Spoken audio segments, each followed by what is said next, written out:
19 ayat 1 sampai dengan ayat yang ke-8.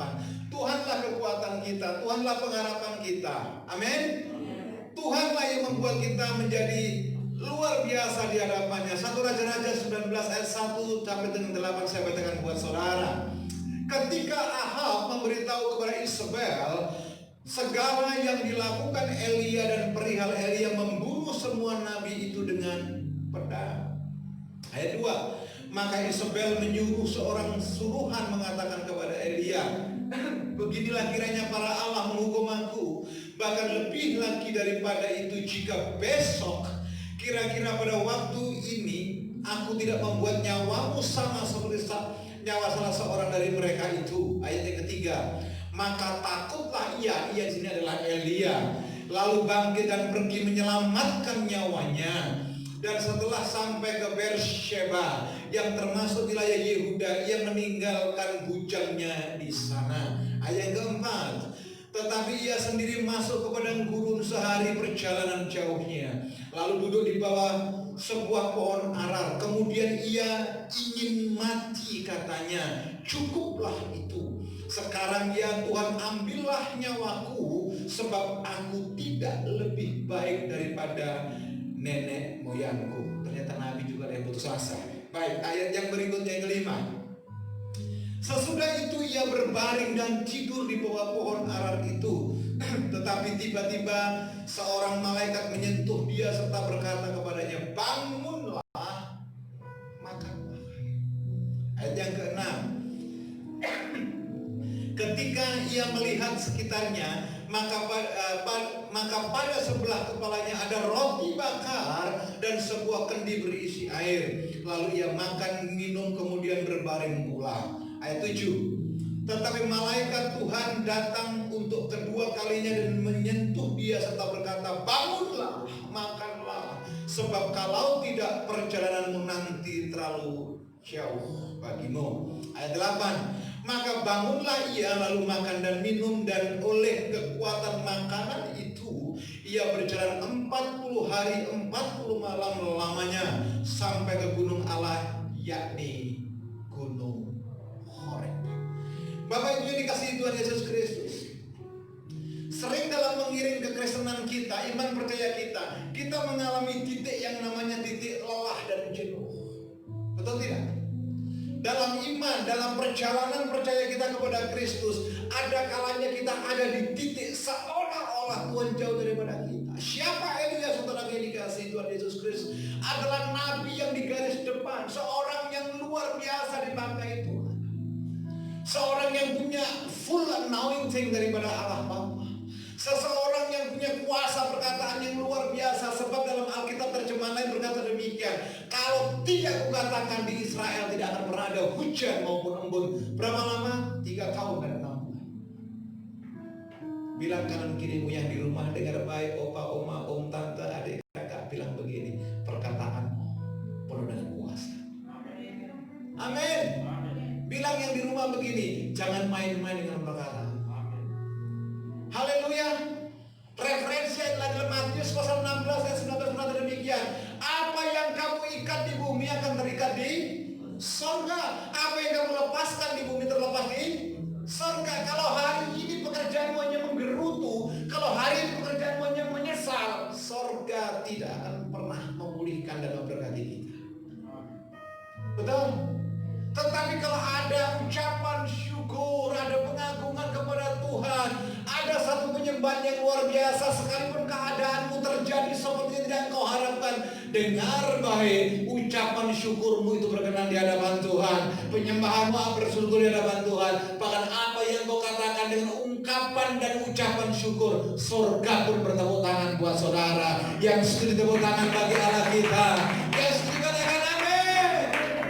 Ya, di banyak kesempatan saya bilang, penderitaan itu bukan keadaan. Penderitaan itu adalah sikap. Penderitaan bukan karena situasi, tapi penderitaan karena apa? Respon kita. Anda boleh kekurangan, Anda boleh menangis, Anda boleh mengalami pergumulan, Anda boleh menggunakan lutut untuk berdoa, tapi kalau responmu benar, Tuhan akan merespon dengan baik. Tapi kalau responmu salah, sorga tidak mencurahkan kasih-Nya atas kita. Amin. Saudara ini kasih Tuhan Yesus Kristus. Elia sudah mengalahkan nabi-nabi Baal. Elia sudah membantai 400 nabi Asyera. Tetapi di titik ini saudara dikasih Tuhan Yesus Kristus, hanya karena perkataan seorang perempuan yang namanya Isabel, seorang nabi yang penuh dengan pengurapan, seorang nabi yang penuh dengan penyertaan Tuhan, mengalami apa? Keputusasaan. Keputusasaan. Bahkan ada doanya dia bilang begini, Tuhan, ambil saja nyawaku, sebab aku tidak lebih baik daripada pendahulunya. Dengar baik Bapak Ibu, opa, oma, om, tante yang di rumah. Saya mau katakan buat saudara, Anda luar biasa. Anda berharga. Anda dikasihi Tuhan. Dan Anda punya kemampuan untuk menaklukkan kehidupan ini. Bersama dengan Tuhan, kita melakukan perkara-perkara yang luar biasa. Yuk tepuk tangan bagi Allah kita. Katakan amin. Ketika bersama Allah semuanya mungkin. Bersama Allah semuanya ada jalan keluarnya. Sebab bagi Tuhan tidak ada yang mustahil. Anda boleh bergumul, Anda boleh punya masalah, Anda boleh marah mungkin kena PHK. Tapi dengar, Tuhan belum selesai dengan saudara. Rancangan-rancangannya yang luar biasa akan diberikan buat saudara. Kapan? Masa depan penuh dengan pengharapan. Yang setuju sekali lagi tepuk tangan bagi Allah kita. Katakan haleluya. Saya semangat dan sukacita karena memasuki bulan Agustus. Berarti merdeka. Freedom of life. Haleluya. Amin. Harusnya ibarat kita pakai baju merah semuanya. Saudaraku, ketika kita lemah, dengar baik, ketika kita lemah, berada dalam kondisi seperti Elia, mengalami jalan buntu dan putus asa, saudara melihat siapa? Ini pertanyaan. Yang kedua, kita butuh kekuatan ekstra untuk bangkit dari keterpurukan. Kita perlu kekuatan ekstra untuk bangkit dari ketidakberdayaan.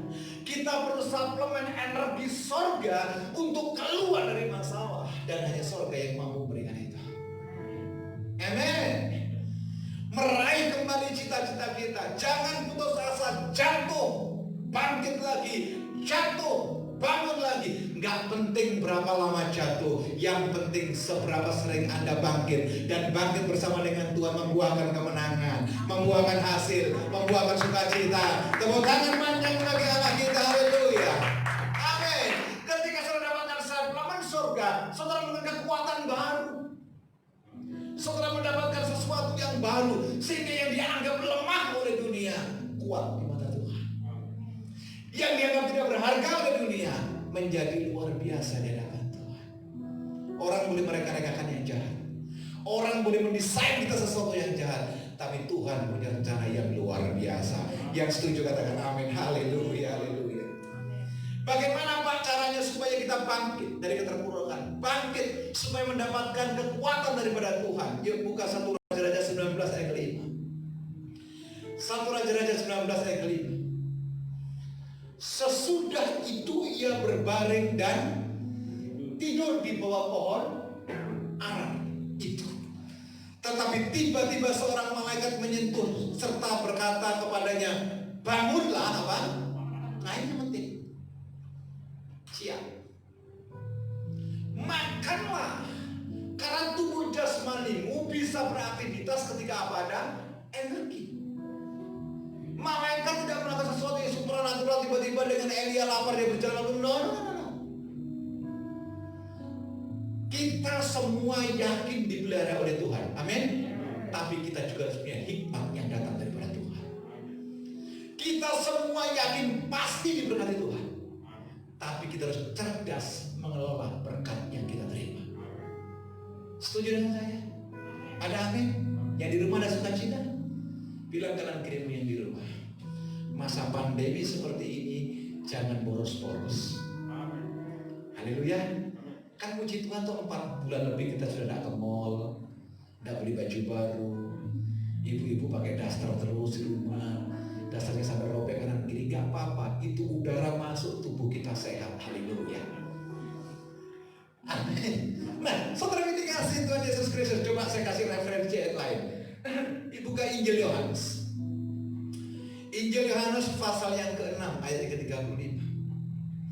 Injil Yohanes pasal yang ke-6 ayat 35. Kata Yesus kepada mereka, "Akulah roti hidup. Barang siapa datang kepadaku, ia tidak akan lapar lagi, dan barang siapa percaya kepadaku, ia tidak akan apa? Haus lagi." Hari-hari ini ketika engkau lemah, yang engkau butuhkan apa? Makan sebanyak-banyaknya firman Tuhan. Amin.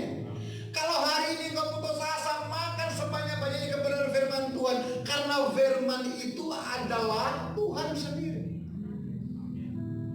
Betul tidak?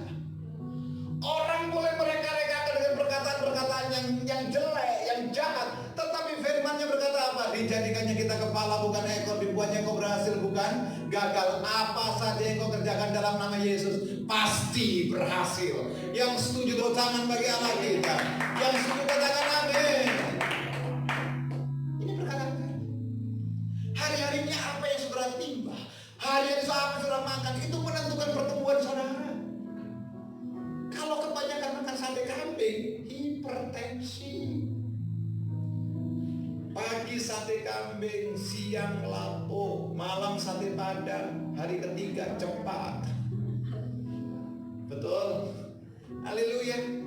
Tapi kalau engkau makan firman Tuhan, roti hidup itu, pergumulan boleh ada, air mata boleh ada, lutut engkau pakai untuk menyembah Tuhan, tetapi air matamu tidak akan pernah terbuang sia-sia. Orang yang menabur dengan mencucurkan air mata akan menuai dengan bersorak-sorai. Yang setuju katakan amin. Yang setuju tepuk tangan bagi Allah kita. Haleluya. Amin. Pak, bila mana dapat kekuatan pada Tuhan, makan sebanyak-banyaknya kebenaran itu. Betul? Karena pertumbuhan saudara tergantung dari asupan yang saudara terima. Pertumbuhan jasmanimu tergantung juga makanan yang kau makan. Kalau Anda makan banyak, tidak pernah olahraga, cepat stres. Habis stres, stroke. Habis stroke, stop. Pergi dah ke San Diego. Setiap makanan jasmani saudara makan harus saudara bakar dengan apa? Aktivitas. Sama dengan makan firman Tuhan. Anda terima firman, Anda lakukan, Anda kerjakan, Anda hidupi, sehingga Anda bukan hanya pandai membaca firman, tapi Anda melakukan firman Tuhan. Amin. Yang nampak dalam diri saudara bukan saudara lagi, yang nampak atas perbuatan saudara bukan saudara lagi, tapi Anda yang nampak dalam hidup Anda adalah Kristus dan firman yang hidup. Yang setuju tepuk tangan bagi Allah kita. Amin. Kita perlu saudara hari ini memperkatakan firman. Kita perlu hari ini menjadi suratan yang terbuka. Kita perlu sekarang jadi model bagi banyak orang. Not about us, all about God. Haleluya. Yang kedua, puji yang kedua. Buka yuk 1 Raja-Raja 19 ayat ke-6. 1 Raja-Raja 19 ayat ke-6. Saya minta yang di rumah, opa, oma, om, tante, kakak, adik menyediakan roti dan kalau tidak ada anggur, teh atau ya sesuatu yang cair lah untuk saudara minum. Tetapi tentu yang tidak berbahaya buat saudara. Jangan ada nanti spiritus minum itu bahaya. Yang ada teh boleh, kopi ya sedikit saja, jangan 2 gelas. Baik, 1 Raja-Raja 19 ayat ke-6. Roti ya secukupnya, karena hari-hari ini istri saya suka bukan bikin roti kekinian, roti Korea.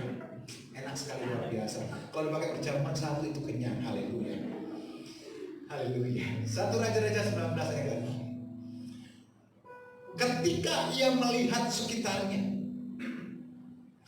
maka pada sebelah kepalanya ada roti bakar ya bukan roti edi ya, dan sebuah kendi berisi air. Lalu ia makan dan minum, kemudian berbaring pulang. Ini sudah jangan diartikan kayak basuran ya, bangun lagi, tidur lagi, bangun lagi. Tidak, karena Elia perlu kekuatan. Saya kasih referensi ayatnya.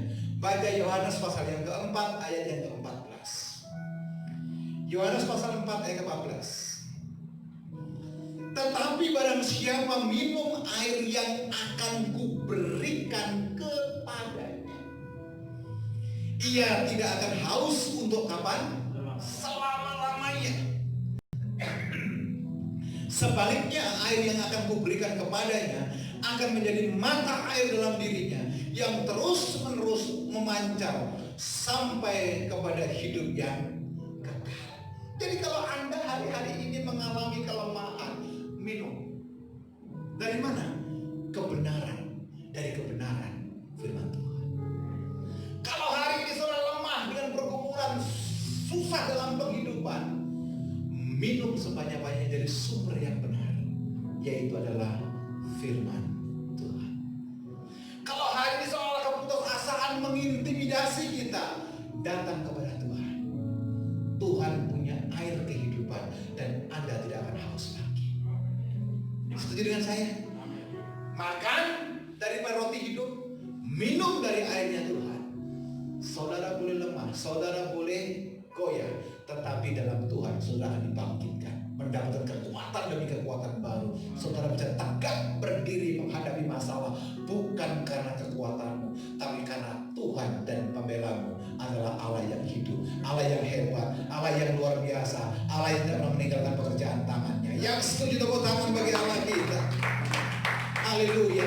Perenungannya begini Bapak Ibu dikasih Tuhan Yesus Kristus yang di rumah, opa, oma, om, tante, adik, kakak segala macam, dengar baik. Pernahkah kita mengalami putus asa?